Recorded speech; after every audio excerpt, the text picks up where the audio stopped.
Bien le bonjour par ici, j'espère que vous allez bien.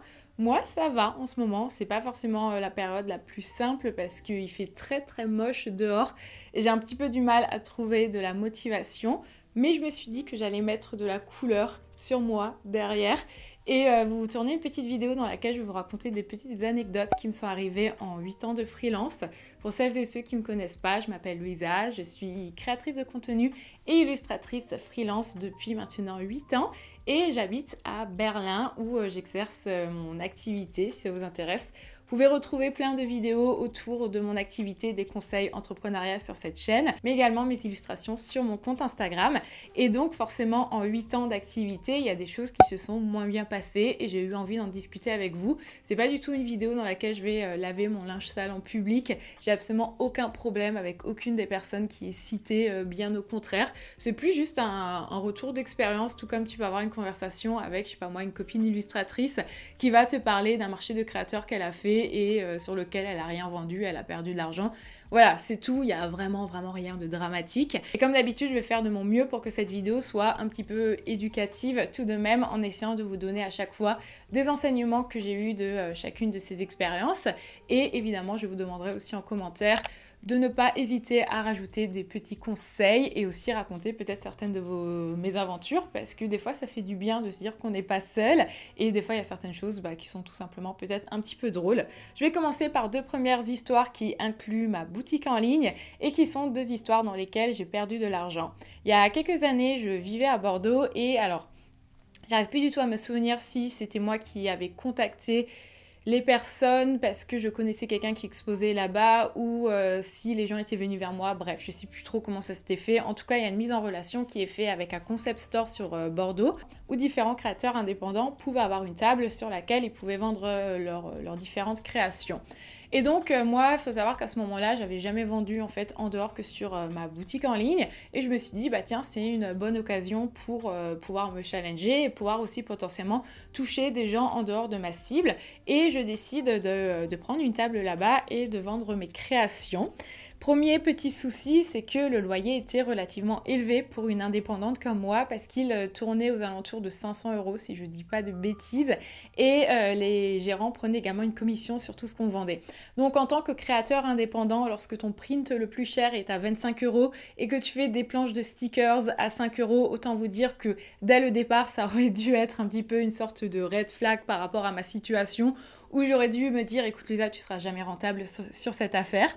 Et effectivement, c'est ce qui s'est passé. Au bout de 3 mois, j'ai dit écoutez, je pars parce que j'ai jamais été rentable. Et donc ça, ouais, c'est une de mes premières mauvaises expériences. Ce qui s'est passé, c'est que nous, on nous avait beaucoup vendu le fait que c'était un endroit où il y avait beaucoup de passages, où il y avait beaucoup de visites. Mais le truc, et ça c'est quelque chose que j'ai appris par la suite, et c'est aussi un conseil que je peux vous donner, il y a une énorme différence entre être sur un marché ou dans un magasin dans lequel il y a beaucoup de passages et être dans un endroit où il y a du passage qui est cohérent. Là en l'occurrence, le magasin en fait était dans une zone où il y avait beaucoup de magasins de fast fashion et il y avait également Sauce Graine où tu peux acheter des prints pour littéralement 3 €. Je pense que l'achat est beaucoup plus compliqué à justifier. Si tu es habitué à avoir des prix qui sont vraiment très peu chers, bah c'est peut-être plus compliqué pour toi de te dire ah bah tiens je vais payer quelque chose qui va coûter 3 fois le prix en fait d'un truc que je vais acheter dans un magasin de fast fashion ou de fast furniture, je sais pas comment tu dis ça, comme par exemple Sauce Graine. Et donc effectivement oui il y avait de la visibilité mais en réalité il y avait vraiment très peu de gens qui allaient dans le magasin spécifique et qui en plus de ça allaient acheter mes produits. Le retour aussi que j'ai eu par la suite c'était le fait que j'avais pas suffisamment communiqué dessus sur les réseaux et ça on y reviendra un petit peu plus tard dans une autre histoire que je vais vous raconter. S'il y a bien une chose que j'ai appris au cours des dernières années, c'est qu'il y a une énorme différence entre les gens qui te suivent et les gens qui sont des potentiels clients. Là spécifiquement, à l'époque, il me semble que j'avais 50 000 abonnés sur mon compte Instagram. Sur ces 50 000 personnes, combien vivaient à Bordeaux? Sur les personnes qui vivent à Bordeaux, combien sont intéressées par mon style graphique? Sur les personnes qui sont intéressées par mon style graphique, combien sont prêtes à aller dans ce magasin spécifique pour acheter?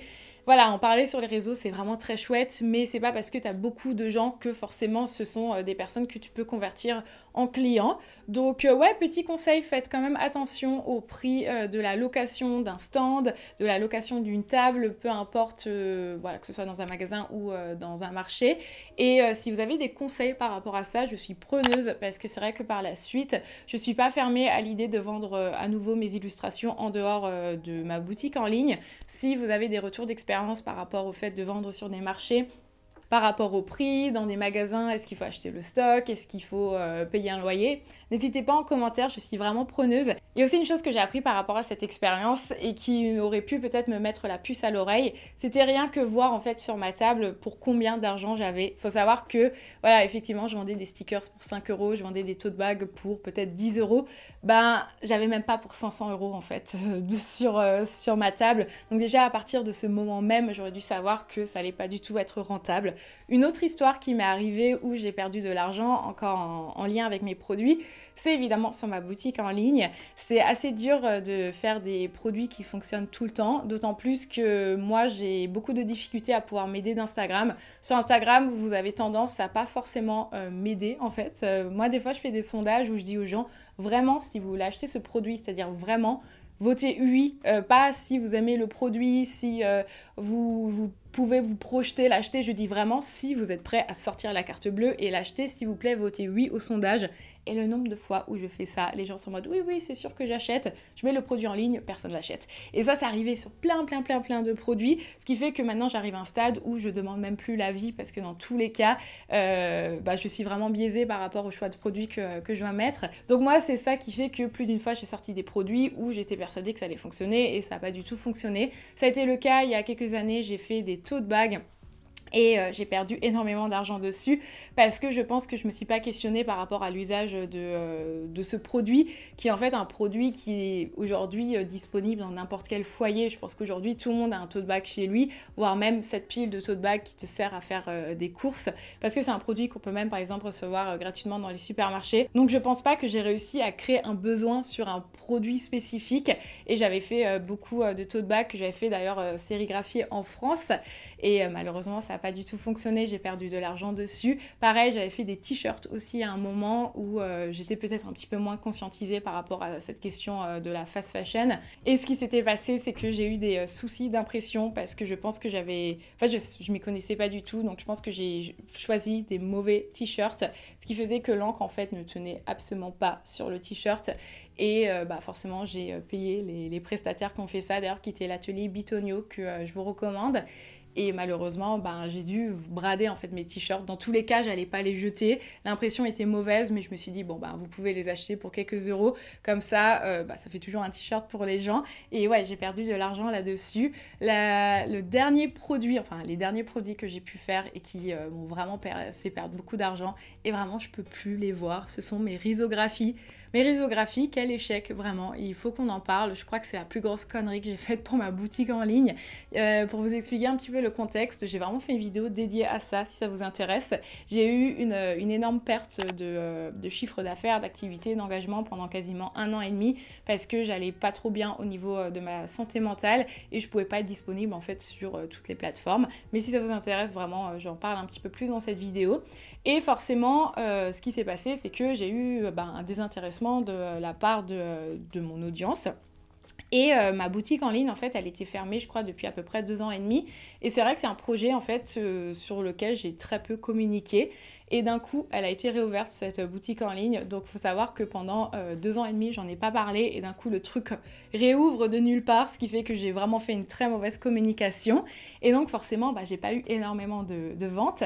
Et surtout, j'ai fait un truc vraiment bête. Aujourd'hui, avec du recul, je le referai pas. C'est que j'ai pas du tout... je suis pas du tout venue replacer ma boutique dans un contexte actuel. Moi, lorsque j'avais fermé ma boutique, il y a 2 ans et demi avant la réouverture, c'était c'était l'époque où je vendais mais vraiment à fond, tu vois, j'en avais parlé dans une vidéo. Je crois que je faisais un truc comme 1000 € de revenus tous les mois grâce à ma boutique. Je pouvais vendre des produits qui allaient vraiment s'écouler à la masse. Et en fait, moi, je sais pas pourquoi je pensais que ça allait être pareil. Sauf que non, en fait, Louisa, il y a plein de gens qui se sont désabonnés. Il y a plein de gens qui aiment pas ton nouveau style graphique. Il y a plein de gens qui n'étaient pas du tout au courant que tu as réouvert ta boutique vu que tu n'en as pas parlé pendant 2 ans et demi. Et surtout, il y a plein de gens en fait qui sont juste plus intéressés par ce que tu fais, par la nouvelle personne aussi que tu es. Et voilà, et plein de gens se sont désabonnés. Donc je suis allée dans un je sais pas comment tu dis, ouais, dans une imprimerie de risographie ici sur Berlin. J'ai fait mes petites impressions et je les ai fait à hauteur de 50 exemplaires en me disant c'est sûr 50 exemplaires ça va se vendre. Et les gars, c'est un giga flop. Ça ne se vend pas du tout, ça ne plaît pas. Vraiment, ces produits ne plaisent absolument pas. Et j'en ai à la masse. J'en ai tellement. Je ne sais même pas quoi en faire, honnêtement. Et le pire là-dedans, c'est que du coup, l'imprimerie, ils étaient trop gentils. Ils m'ont dit, on t'en a offert entre 10 et 15 gratuitement en plus par design. Et en fait, j'en ai beaucoup trop. J'en ai tellement. Je ne sais absolument pas quoi en faire. Je ne peux plus les voir. Je n'ai jamais rentabilisé l'impression parce qu'il me semble que ça m'a coûté plus de 600 €. Et c'était complètement stupide d'avoir fait ça. J'aurais mieux fait de faire des petites impressions, même de 10. Je crois que même de 10, ça ne se serait pas vendu parce qu'elles ne plaisent pas en fait. Donc ouais, aujourd'hui, je me retrouve là derrière. Vous avez, c'est là-dedans que je range du coup mon matériel. Je crois que je vais avoir eu plus d'une centaine de prints et je n'ai aucune idée de quoi en faire. Ça me fend le cœur, hein, mais je les utilise en feuille de brouillon, vraiment des risographies que j'utilise en feuille de brouillon. À un moment, je me suis dit, ouais, je fais un truc sur ma boutique où je les vends vraiment très peu cher, ou bien je fais une riso gratuite par rapport à tant et tant d'euros d'achat. Sauf qu'en fait, ce sont des A3, donc ça suppose qu'il faut faire un colis. Donc je peux même pas les brader parce que faire un colis, vous le savez, si vous avez une boutique en ligne, c'est l'enfer. Vraiment, c'est l'enfer à franchir, c'est l'enfer à préparer, c'est l'enfer à déposer. Donc je peux même pas les faire à un prix vraiment pas cher par rapport au temps de travail et par rapport au matériel de base qu'il faut. Donc je n'ai aucune idée de quoi faire de ces illustrations.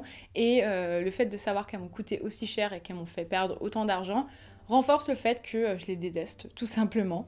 Je voulais aussi vous parler de certains projets qui n'ont pas abouti, parce que ça aussi c'est quelque chose qui arrive. Il y a plusieurs années, j'avais été contactée pour faire la couverture d'un magazine. On a vraiment fait toutes les étapes jusqu'à la fin où j'ai envoyé le visuel, j'ai été payée. Et le magazine finalement n'a jamais utilisé mon dessin, ils ont choisi finalement une autre artiste. Il y a également, qu'est-ce que j'avais noté? Il y a aussi le fait que j'avais été en concurrence avec différents artistes sur des projets des appels à offres, où j'étais rémunérée. Et voilà, j'ai énormément fourni de visuels et tout. Et puis finalement, la dernière étape, j'ai pas été prise et c'est complètement normal. Et aussi, bon ça on en reviendra dans le dernier chapitre, il y a aussi des projets où tout simplement j'ai pas été performante moi de mon côté, parce que là je vous parle beaucoup d'échecs que j'ai subis, alors vraiment plein de guillemets, hein, il n'y a rien de gravissime hein, honnêtement dans cette histoire, mais évidemment il y a aussi des gens qui pourraient faire une vidéo en disant moi j'ai bossé avec Louisa et ça s'est pas du tout bien passé. Et ça fait partie du jeu malheureusement quand tu as une entreprise. Alors évidemment je ne l'ai pas mentionné parce que je pense que ça suffit, vous en avez votre claque. Mon ERL c'est un échec, ça on le sait, on sait comment ça s'est terminé, tout ça. Ça, c'est le plus gros échec, mais bon, j'ai fait une tonne de vidéos à ce sujet, je pense qu'on va pas revenir là-dessus dans cette vidéo. Maintenant, vous parlez d'un projet que je regrette, et ça va peut-être vous étonner, mais je regrette le projet que j'ai eu l'occasion de faire avec Bombay Saphir. Je vais vous expliquer un petit peu pourquoi. C'est un projet d'un point de vue graphique que je regrette pas, c'est un projet d'un point de vue social que je regrette pas, dans le sens où toutes les personnes avec qui j'ai été en relation, ça s'est trop bien passé. Les autres artistes avec qui j'ai travaillé, ça s'est trop bien passé. Enfin, je suis trop contente d'avoir pu collaborer avec d'autres artistes sur ce projet. La soirée de lancement, c'était trop bien. Les personnes que j'ai rencontrées là-bas, c'était trop bien. Tout le côté graphique, c'était trop bien. Le truc que je regrette, c'est que en réalité, c'était pas un projet purement de packaging. C'est-à-dire que c'est pas comme si Bombay Saphir m'avait envoyé un message pour faire un packaging pour leurs produits. Là, clairement, c'était une mission d'illustration, mais surtout une mission d'influence, et une mission d'influence sur de l'alcool. Donc j'ai fait la promotion de l'alcool, substance très dangereuse et très nocive pour la santé. Pour vous raconter un petit peu le projet, en clair, j'avais été contactée avec plusieurs artistes pour créer une bouteille en édition limitée bouteille que je trouve vraiment trop chouette. Et d'ailleurs, si je suis amenée à devoir faire du packaging pour de l'alcool, évidemment que je bosserai dessus. Je trouve vraiment que le support permet vraiment de s'amuser graphiquement. J'ai déjà vu plein de réalisations où je trouve ça fantastique en fait ce que certains artistes ont fait. Et évidemment que si un jour je suis contactée, ça serait avec grand plaisir de faire un packaging. Cela dit, là, comme je disais avant, c'était pas une question de purement faire un packaging. C'était un petit peu une sorte de tour de passe-passe. J'ai eu l'impression pour passer entre les méandres de la loi Evin. Ce qui fait qu'en fait, nous, on a été rémunérés au-delà de la prestation purement graphique pour mettre en avant le projet qui était le fait qu'on pouvait faire une fresque collaborative avec plein de gens sur internet. On avait créé différents éléments et tu pouvais sélectionner les éléments et venir les placer. Et en fait, le fait de parler de ça, tu redirigeais les gens en fait vers une plateforme où tout était floqué, bombé, saphir. Donc très clairement, c'est une publicité cachée en fait pour l'alcool tout simplement. Je pense qu'à l'époque, je m'en suis pas rendu compte et voilà, ça fait partie de la vie. Moi, il y a peut-être certains projets aujourd'hui que j'ai pu faire dans quelques années. Je reviendrai dans une vidéo et je me dirai, ok, avec du recul, c'était peut-être pas ce qu'il y avait de mieux à faire. Les gars, c'est quoi le délire? Il est 13h, il fait nuit déjà dehors. Enfin, on est où là? Vraiment, on est où? Désolée, l'ISO doit être à 3000%. Là, attendez, je vais vérifier. Ouais, on est à 2500 d'ISO. Il est 13h. Enfin bref, je suis pas là pour me plaindre de ça. Et si vous voulez un petit peu creuser, il y a d'ailleurs un envoyé spécial qui a été uploadé là récemment qui parle vraiment en fait de ça, qui parle vraiment tout simplement de cette prestation qu'on a eu l'occasion de faire. Sur le papier, tu peux pas faire ce qu'on a fait, tu peux pas faire la promotion de l'alcool de cette façon. Je regrette pas du tout, une fois de plus, tout le côté social, tous les êtres humains qu'il y avait autour de ça, toute la partie créative. Vraiment, d'un point de vue créatif, c'était trop génial. Et par exemple, j'ai fait une vidéo sponsorisée où j'explique comment fonctionne la collaboration entre une marque et un illustrateur. Bah ouais, indirectement, je fais la promotion de l'alcool, donc vraiment pas très très ouf, même si le résultat est trop chouette et j'ai toujours encore ma bouteille de Bombay Saphir, et avec grand plaisir pour bosser sur du packaging, mais pas en faire la promotion via des stories.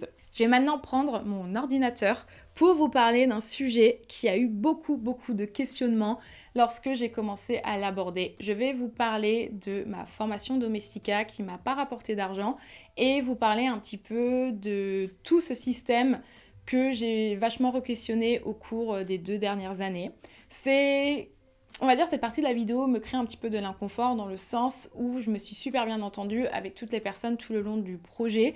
Et ça me crée de l'inconfort, tu vois, d'être dans cette position où je vais venir cracher sur un projet où il y a des gens qui ont été impliqués pendant des mois et le faire de façon publique dans une niche qui va directement être touchée par ça, à savoir l'illustration. Mais en même temps, je pense que c'est aussi important de venir re-questionner aujourd'hui des modèles qui, selon moi, sont des modèles non éthiques pour les créateurs indépendants.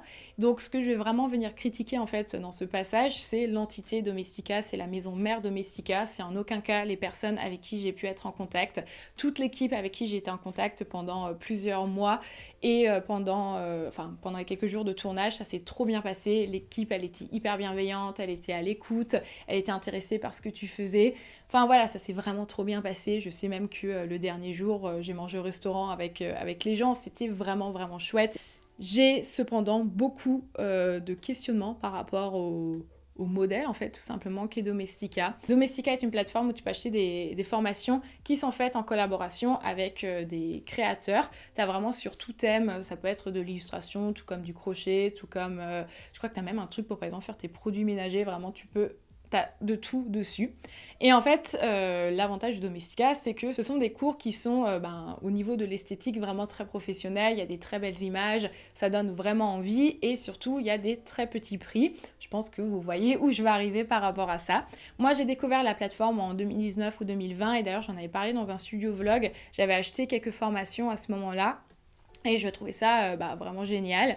Et je ne pourrais plus du tout vous dire en quelle année, Mais en clair, il y a 3-4 ans, un truc du genre, je suis contactée par Domestika France qui me dit qu'il souhaiterait faire une formation avec moi autour des réseaux sociaux. Et moi, je suis trop contente parce que, voilà, je suis consommatrice, j'en ai déjà parlé. Et je me dis, ce sera même un plus, en fait, par rapport à cette chaîne YouTube où je fais tout moi-même. Là, franchement, l'image, elle doit être dégueulasse parce que, il fait nuit dehors et que j'ai pas une super caméra, par exemple. Et donc, ouais, ça a du sens. Et au-delà de ça, on me vend vraiment le fait que ça permet d'avoir des revenus passifs en plus et que je peux peut-être même m'attendre à avoir plusieurs centaines d'euros tous les mois en plus. Donc, évidemment que je dis oui. Au niveau de la structure de la formation, tu as quasiment 6 mois, si je dis pas de bêtises, où tu vas venir créer ton cours. C'est 6 mois pendant lesquels il y a beaucoup de travail à fournir, il y a énormément de réunions qui vont être faites et si t'es pas forcément à l'aise dans ces questions d'écriture, je trouve que c'est pas évident. Pour moi, il y a eu plus d'une fois, plusieurs semaines, on était bloqué rien que sur des formulations, sur des titres et ça a été extrêmement chronophage. C'est vraiment une étape où tu vas travailler pendant 6 mois sur un projet annexe où il faut vraiment effectivement que tu t'investis. Pour la petite histoire, j'avais une amie à moi qui était illustratrice qui un jour m'a envoyé un message et m'a dit j'en peux plus en fait, vraiment j'en peux plus de prendre sur mon temps où je peux avoir d'autres missions pour travailler là-dessus et elle m'a dit j'hésite en fait à quitter tout simplement et cette personne a quitté parce que c'était beaucoup trop de travail. Ensuite, tu as tes 3-4 jours de montage. Le montage, c'est très drainant. Je vais être transparente avec vous, c'est hyper drainant. Si t'es Enfin voilà, moi je me considère à l'aise face à la caméra parce que je fais des vidéos sur YouTube depuis un sacré bout d'années et je me suis dit ok, j'arrive avec ce petit plus et en fait non, c'est pas du tout pareil. Tu dois rentrer vraiment dans un personnage où on va te demander par exemple d'avoir une monotonie de ton tout le long. Si lors d'une phrase tu vas peut-être avoir un mot qui va être un petit peu plus aigu, il va falloir que tu restes vraiment face à la caméra et que tu répètes cette phrase. S'il faut la répéter 10 fois, tu la répètes 10 fois. Donc la Luisa de Domestika, c'est pas la Luisa de sa chaîne YouTube. Et d'ailleurs, c'était une énorme crainte que j'avais pu avoir par rapport à ça. Mais après, au-delà du côté très fatigant et du côté qui peut être très intimidant, moi j'en garde une super bonne expérience. Je trouvais que le décor qui avait été fait par rapport à mes illustrations était génial. Les gens sur place étaient trop gentils et j'avais passé en soi un très bon moment. Là où on va venir un petit peu critiquer tout ça, ça va être par rapport à la rémunération. Donc on est quand même sur un projet qui prend quasiment 1 an et notamment 6 mois d'écriture de cours. Et donc comment est-ce qu'on est rémunéré pour cette partie? On est rémunéré sous système d'avance en fait sur tes cours, donc une commission. Admettons que, alors je vais pas vous donner des sommes parce que c'est pas non plus le but, admettons que tu sois payé 100 €, tant que tu n'auras pas vendu 100 € par la suite de ta formation, tu pourras pas être payé. Et donc on est aujourd'hui 2 ans et demi après la sortie de la formation, il y a plus de 2200 personnes qui ont payé cette formation et j'ai jamais touché d'argent de ça. Et aujourd'hui je voulais en parler parce que pour moi je pense qu'il y a quand même des choses à venir re-questionner en fait dans ce système. Peut-être que si j'avais touché de l'argent, peut-être que je ferais pas cette vidéo en soi. Voilà, je vais pas vous le cacher, évidemment, le fait de pas gagner d'argent, il y a une déception qui est derrière, ça c'est sûr. Au-delà de ce côté financier, je vais pas vous cacher que après mon tournage Domestika, il y a déjà eu un truc où je me suis dit, je sais pas, je le sens pas. Pour la petite anecdote, je n'ai plus jamais regardé de formation Domestika après mes 3 jours de tournage parce que il y avait quelque chose, tu vois, un peu comme les gens qui vont bosser dans une usine d'agroalimentaire et qui vont te dire maintenant que je sais comment la nourriture est faite, j'achète plus ces produits, moi ça a été pareil. J'ai vraiment pris conscience en fait que c'était une usine. À partir du moment où tu as à peine fini de tourner ta formation, qu'ils enlèvent déjà le fond pour mettre un autre professeur par la suite. Et c'est là en fait où je me suis dit, ah oui quand même, enfin c'est vraiment du rendement. Et c'est du rendement. Et en fait, aujourd'hui, quand tu vas sur la plateforme, il y a un souci qui est que aujourd'hui, Domestika reprend des modèles très classiques de tout ce qui ne va pas en ce moment, à savoir produire en masse et à petit prix. Et aujourd'hui, c'est ça que je viens critiquer. Il y a un vrai problème d'éthique. Je trouve que tu ne peux pas, en fait, prendre le savoir, qui est quand même quelque chose de très précieux chez un créateur indépendant, pour venir le monétiser et ensuite ne pas rémunérer l'artiste à sa juste valeur. J'avais fait un petit calcul où, voilà, on a quand même 2200 personnes qui ont payé ma formation. Admettons que ces 2200 personnes ont payé une formation à 5 €. Une fois de plus, 5 €, je trouve ça vraiment pas délirant. Ça te fait rien que 11 000 € de chiffre d'affaires. j'ai pas été payée d'une avance de 11 000 euros, donc il y a un truc qui va pas. Pourquoi je n'ai jamais touché d'argent? Je me questionne beaucoup.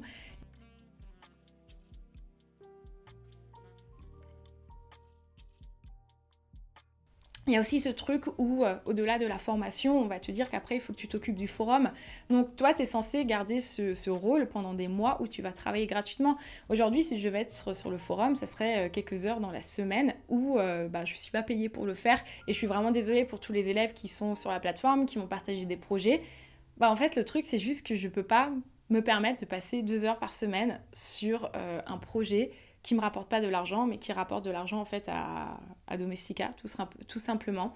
Aujourd'hui, avec du recul, évidemment que c'est logique. Il y a peut-être plein de gens qui vont voir cette vidéo qui vont dire « Meuf, tu t'attends à quoi ?» Genre, il y a 3000 formations à 99 centimes, évidemment que tu n'allais pas gagner de l'argent. Et oui, aujourd'hui, avec du recul, c'est logique. Mais c'est vrai que sur le moment même, j'étais très contente. Aujourd'hui, je ne regrette pas, cela dit, d'avoir fait la formation. Les images sont professionnelles, la formation est très complète, il n'y a pas de souci par rapport à ça. Et j'en garde quand même voilà, une bonne expérience, malgré tout. C'est juste qu'en matière de rémunération, je trouve ça vraiment pas correct de venir utiliser la notoriété, parce qu'évidemment, on travaille avec des artistes aussi très connus, mais aussi le savoir en fait de ces artistes. Et je trouve que ça vient une fois de plus précariser ce milieu en venant un petit peu normaliser des prix comme ça en fait. Pourquoi est-ce que quelqu'un va acheter une formation à 150 € qui aura été fait par un artiste, là où Domestika va te dire en fait pour 99 centimes tu peux en avoir une. Pareil, on m'a ressorti l'argument de la visibilité, que j'aurais dû plus en parler sur mes réseaux sociaux. Mais une fois de plus, entre les gens qui me suivent pour mon travail, qui me suivent pour le côté lifestyle peut-être de certaines de mes vidéos, et les gens qui veulent vraiment spécifiquement s'intéresser à un sujet en payant pour ce sujet, il y a une énorme différence. Aujourd'hui, le conseil que je pourrais vous donner si vous voulez soutenir le travail d'un artiste, c'est directement en fait d'acheter via sa plateforme. Si un artiste va vous proposer un cours en ligne sur sa plateforme directe, je vous recommande d'aller là plutôt que via des structures comme Domestika. Je serais curieuse d'avoir votre retour par rapport à ça. Est-ce que vous êtes étonné de ce que je vous dis? Est-ce que c'est quelque chose qui vous a questionné pendant quelques temps? Est-ce que vous avez consommé dessus? Selon vous, quelle est l'alternative aujourd'hui? Skillshare, je ne sais pas comment ça fonctionne. Si ça se trouve, Skillshare, le principe, c'est pareil. Je crois qu'on m'a dit un truc que c'était par rapport au nombre de vues ou à la durée de lecture. Mais pareil, je ne sais pas combien ils prennent de pourcentage. En tout cas, je serais curieuse d'avoir vos retours d'expérience par rapport à ça. Et n'hésitez pas à qu'on discute en fait autour de ça, parce que moi, mon objectif aussi, c'est de pouvoir présenter des alternatives éthiques sur cette chaîne. Et je pense pas que ça en fasse partie. Et je suis désolée aussi peut-être si j'ai fait la promotion de ça et que certains artistes se sont dit « Ah, trop bien, je vais aller là-bas ».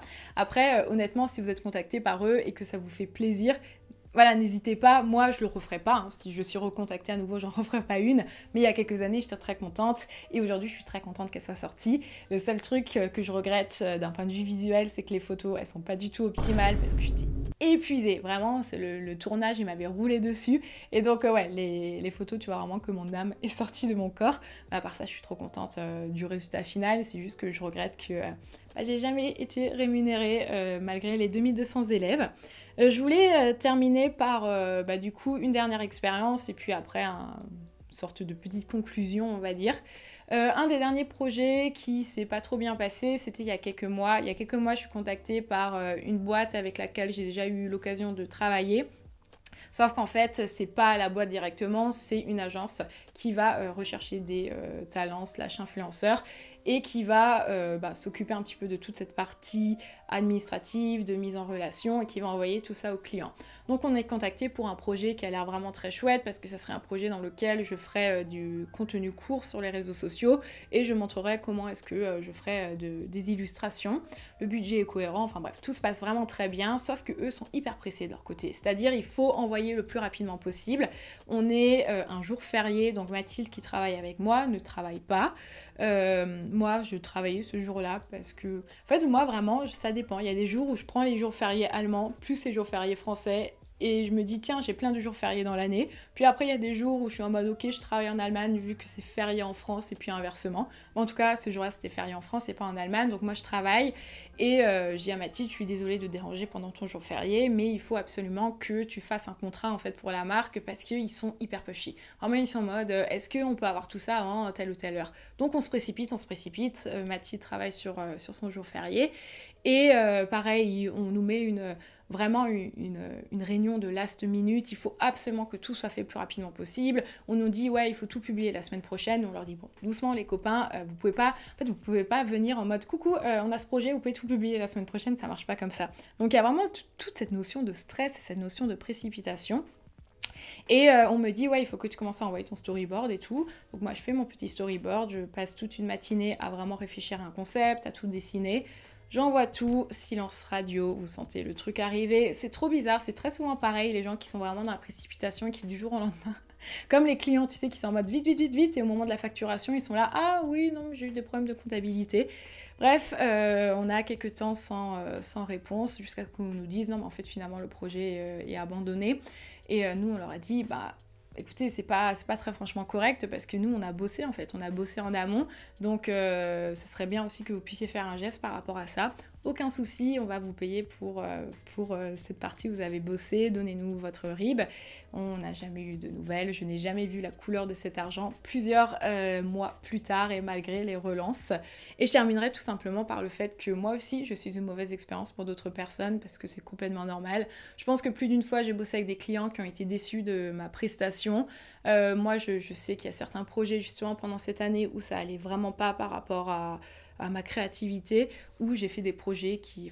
Et la honte, hein, vraiment la honte, mais des projets en plus où j'étais super bien payée et la honte que ça a été sorti en fait. Hein. Et je suis sincèrement désolée pour la marque, je suis désolée pour le client, mais j'ai fait avec les clés que j'avais à ce moment-là, à savoir juste des clés de survie d'un point de vue émotionnel. Et oui, je sais sûr que j'ai été une mauvaise expérience. Je sais qu'il y a des gens qui ont déjà commandé ça dans ma boutique, qui ont été déçus. Il y a quelques années, il y a quelqu'un qui m'a démonté en stories par rapport à mon calendrier de l'Avent. Et voilà, ça fait partie du jeu. Et puis d'ailleurs, cette personne m'avait dit « Ah bah je suis pas la seule à avoir été déçue, il y a plein d'autres personnes qui ont répondu à ma stories. » Bah désolée, franchement, je suis sincèrement désolée. Voilà, on peut pas toujours réussir, et de la même façon qu'il y a des gens qui sont déçus aussi par mes vidéos YouTube, il y a des jours où je vais vous parler d'un sujet et il y a d'autres jours où des gens vont dire bah en fait cette vidéo ouais voilà sans plus quoi. Encore récemment quelqu'un m'a dit bah récemment tes dernières vidéos j'ai complètement décroché. Ça fait partie du jeu, tu ne peux pas toujours être optimal tout le temps, même si j'essaye de... Enfin, c'est normal, je suis rémunérée pour. Je veux vous apporter de la valeur, je veux apporter un produit, un service, un client. Et malheureusement, bah, y a des journées où ça marche pas.